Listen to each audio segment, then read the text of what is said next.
warahmatullahi wabarakatuh. Perkenalkan, nama saya Ilham Fahmi Kautsar dengan nomor induk mahasiswa 1203030055.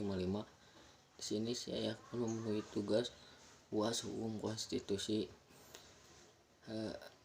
Pertemuan ke-9 yaitu aspek-aspek daya ikat konstitusi ada 3, yaitu aspek hukum. Menurut pandangan KCWR, konstitusi itu bersifat mengikat karena dalam hukum tersebut telah ditetapkan oleh pihak, hal ini legislatif dan eksekutif atau lainnya. Dengan demikian konstitusi dibuat atas nama rakyat. Dengan adanya hal tersebut, maka hukum menjadi faktor daya ikat konstitusi yang menentukan pengaruh konstitusi yang terjadi di dalam masyarakat itu sendiri. Yang kedua, politik merupakan salah satu faktor daya ikat konstitusi yang mana diketahui bersama bahwa dalam politik akan selalu menimbulkan suatu kekuasaan yang mana orang-orang politik akan menimbulkan suatu agenda, aturan-aturan, dan menjalankan konsep berbangsa dan bernegara. Yang ketiga, moral. Dalam pandangan Paul Scholten berpandangan bahwa salah satu faktor daya ikat konstitusi tersebut adalah moral yang mana di dalamnya akan memuat mengenai petunjuk tujuan Tuhan atau teonom, yang mana moral tersebut bersifat lahiriah sehingga sanksi yang dijatuhkan bersifat batiniah yang akan menimbulkan penyesalan dan perasaan bersalah, sehingga moral merupakan suatu daya ikat yang terdapat pada sifat manusia yang mengikat atau menggali petunjuk tujuan Tuhan. Dengan cara inilah akan muncul sifat-sifat naluri kemanusiaan dan mensejahterakan manusia lainnya. Pertemuan ke-10 mengenai konstitusi. Konstitusi yaitu merupakan dasar dari tatanan hukum sebuah negara yang mengatur hubungan pimpinan dengan warga negara lainnya, serta garis haluan organisasi negara, yaitu negara pemegang kedaulatan terpenuh dalam lingkup hukum internasional dan memiliki komponen-komponen yang terdiri dari pemerintah, rakyat, wilayah, dan pengampuan. Konstitusionalisme yaitu hasil dari implementasi konstitusi. Konstitusionalisme juga sebenarnya sudah ada dan berkembang jauh sebelum Undang-Undang Dasar pertama dan dalam penyelenggaraan kehidupan berbangsa dan bernegara. Kepentingan konstitusi. Yang pertama, dari dasar berdirinya suatu negara beserta tujuan dari negara tersebut didirikan. Yang kedua, acuan baku bagi penyelenggaraan kekuasaan negara. Yang ketiga, konstitusi memuat hak warga negara. Setiap warga negara berhak memeluk dan menjalankan agama yang mereka percayai dan agar tidak terjadi kesewenang-wenangan. Konstitusionalisme menurut para ahli KCWR, konstitusionalisme itu sebuah instrumen di mana pemerintah dapat dikendalikan.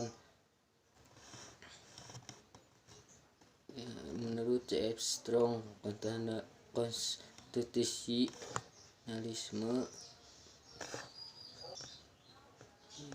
yaitu adalah kumpulan prinsip yang mengatur kekuasaan pemerintahan, hak-hak yang diperintah rakyat, dan hubungan di antara keduanya. Menurut James Dice, konstitusionalisme yaitu kerangka berpikir masyarakat politik dalam bingkai hukum. Menurut Jim Lee, konstitusionalisme yaitu semua konstitusi selalu menjadikan kesatuan sebagai pusat perhatian. Kekuasaan itu harus diatur dan dibatasi. Menurut Elidar Seidir dan Sudi Fahmi, konstitusionalisme yaitu alat rakyat mengkonsolidasikan kedudukan politik dan hukum dengan mengatur kehidupan bersama untuk mencapai cita-cita. Pertemuan ke-11 yaitu konstitusi Madinah dan ketenagakerjaan modern. Konstitusi Madinah yaitu Sahifah Madinah. Para ahli mempunyai sebutan yang berbeda-beda untuk piagam Madinah ini, diantaranya sebagai berikut. Yang pertama, Montgomery Wade atau itu The Constitution of Medina. Yang kedua, R.A. Nicholson atau Charter. Yang ketiga, Majid Kaduri. Yang keempat, Anthony Nutting dan Phillips Kahiti. Yang kelima Ahmad Sukareja. Yang keenam Jesuyuti Pulungan. Yang ketujuh Ahmad Syajafi'i. Muatan dalam Piagam Madinah. Yang pertama kesempatan, yaitu kesempatan biasa diartikan sebagai heterogenitas pada masa Sahafifah Madinah dibuat di Madinah bukan hanya kaum muslim dan beberapa kaum lainnya. Jadi kesepakatan ini muatannya, yang pertama ini diatur tentang kesepakatan antar warga negara. Yang kedua keadilan, yaitu semua warga negara mempunyai hak untuk keadilan dalam aspek apapun. Yang ketiga persamaan, yaitu kesamaan hak dan kewajiban baik itu muslim atau agama lainnya. Piagam Madinah antara konstitusi, yaitu yang pertama menerima, itu telah memenuhi unsur karena membuat kesepakatan warga negara dengan warga negara lainnya secara horizontal dan warga negara dan pemerintah secara vertikal. Yang kedua menolak, yaitu tidak mengatur pembagian kekuasaan. Yang ketiga hipotesis, yaitu sarjana barat alergi terhadap kejayaan dan membuat argumen bahwasanya Piagam Madinah bukanlah sebuah konstitusi. Pertemuan ke-12 yaitu Konstitusi Indonesia. Konstitusi Negara Indonesia yaitu Undang-Undang Dasar 1945 pertama kali disahkan oleh PPKI pada tanggal 18 Agustus 1945. Undang-undang juga merupakan aturan dasar negara di bawahnya Pancasila. Periode perkembangan konstitusi. Yang pertama periode ke-1 tanggal 18 Agustus tahun 1945 sampai 27 Desember tahun 1949. Menurut pandangan Hans, norma dasar nasional yaitu sebuah alasan pembukaan konstitusi. Undang-undang dasar juga termasuk norma-norma yang direvisi sehingga sab fundamental, norm dan proklamasi merupakan kesatuan yang tidak dapat dipisahkan. Menyusul diundangkannya Undang-Undang 1945, Presiden Soekarno dan wakilnya Bung Hatta memberikan 3 unsur substansi deklarasi adalah kedaulatan penuh dan mengatur dan mengurus lembaga-lembaga nasional sendiri. Pemindahan kekuasaan yang diselenggarakan dalam waktu singkat dan pemberitahuan kepada seluruh rakyat. Periode kedua pada tanggal 27 Desember tahun 1949 sampai 17 Agustus 1950. Masa ini dimana masa pasca kemerdekaan Indonesia yang masih dihantui oleh Belanda dari berbagai aspek.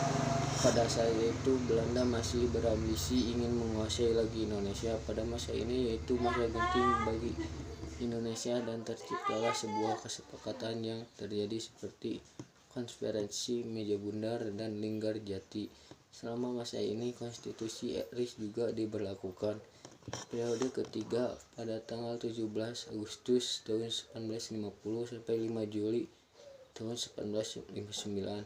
Pada periode ini berlakunya Undang-Undang Dasar sementara ini tercantum falsafah Pancasila dalam Mukadimah Undang-Undang Dasar Sementara Republik Indonesia alinea keempat. Ketahanan Yang Maha Esa, kemanusiaan, kebangsaan, kerakyatan, keadilan sosial, dan juga poin-poin penting dalam periode ini. Presiden dan wakil presiden tidak dapat diganggu gugat. Seluruh menteri bertanggung jawab atas seluruh kebijaksanaan pemerintah. Presiden berhak membubarkan DPR. Tidak memiliki sistem parlemen yang pasti. Periode 5 Juli tahun 1959 sampai sekarang. Periode ini kembali berlakunya Undang-Undang Dasar 1945. Ada beberapa masa yaitu Undang-Undang 1945 sebelum perubahan 5 Juli 1959 sampai 19 Oktober tahun 1999. Undang-Undang 1945 sesudah perubahan sampai sekarang. Undang-undang hasil semua perubahan disebut Undang-Undang Dasar Republik Indonesia tahun 1945. Pertemuan ke-13 mengenai konstitusi amandemen Undang-Undang 1945. Amandemen Undang-Undang Dasar 1945 yang dilakukan oleh MPR pada tahun 1999, 2000 dan sampai 2002 sebanyak 4 kali, yaitu perubahan Undang-Undang 1945, sidang umum MPR tahun 1999 disahkan 19 Oktober tahun 1999, hasil amandemen UUD 1945 pada tahun 19 perubahan 9 pasal, yaitu pasal 5 ayat 1 adalah hak presiden untuk mengajukan RUU kepada DPR. Pasal 7 adalah pembatasan masa jabatan presiden dan wakil presiden. Pasal 9 adalah sumpah presiden dan wakil presiden. Pasal 13 ayat 2 adalah pengangkatan dan penempatan duta. Pasal 14 adalah pemberian gerasi dan rehabilitas. Pasal 15 adalah pemberian gelar tanda jasa dan kehormatan lainnya. Pasal 17 ayat 2 dan ayat 3 adalah pengangkatan menteri. Pasal 20 adalah DPR atau Dewan Perwakilan Rakyat. Pasal 21 adalah hak DPR untuk mengajukan rancangan RUU. Perubahan kedua sidang tahun MPR disahkan tanggal 8 Agustus tahun 2000. MPR dalam sidang tahunan tahun 2000 mengeluarkan putusan mengenai Undang-Undang Dasar 1945 dengan perubahan yang kemudian dikenai dengan perubahan kedua yang diambil dan ditetapkan tanggal 8 Agustus 2002. MPR Republik Indonesia mengubah atau menambahkan pasal 18, pasal 18A, pasal 18B,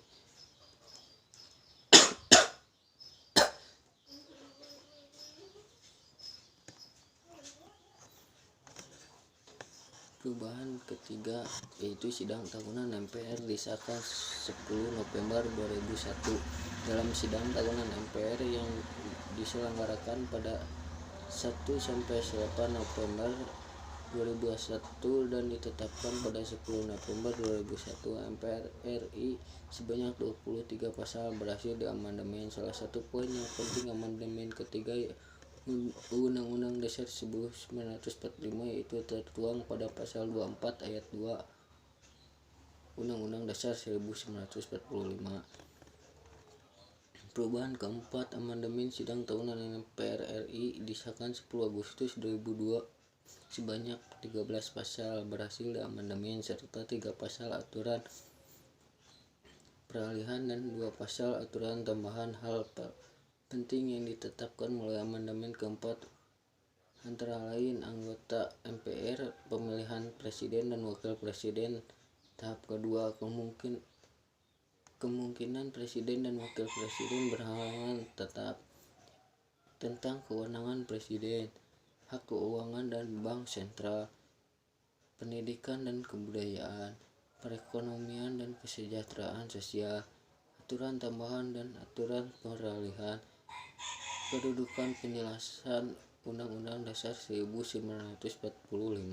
Selain itu, amandemen UUD 1945 juga memunculkan mekanisme check and balance antara lembaga tinggi negara yang menyebabkan akuntabilitas yang lebih jelas antar lembaga tinggi negara. Lembaga tinggi negara yang dimaksud meliputi Majelis Permusyawaratan Rakyat atau MPR, Dewan Perwakilan Rakyat atau DPR, Dewan Perwakilan Daerah atau DPD, Lembaga Kepresidenan dan Wakil Presiden, Mahkamah Agung, Mahkamah Konstitusi, dan BPK, dan Komisi Yudisial. Meski demikian, dilakukannya perubahan terhadap Undang-Undang 1945.